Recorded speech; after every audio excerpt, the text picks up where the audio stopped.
Welcome, in front of me is ASUS Chromebook C434, and in this video I will show you how to put apps in split screen mode on this laptop.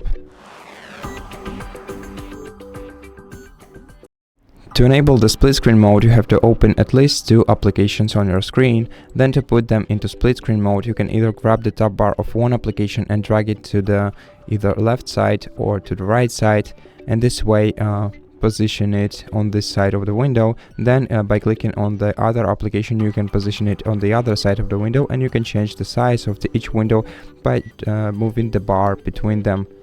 Alternatively, you can just hover over this icon, square icon, and then select the positioning of the window, one of these four positions.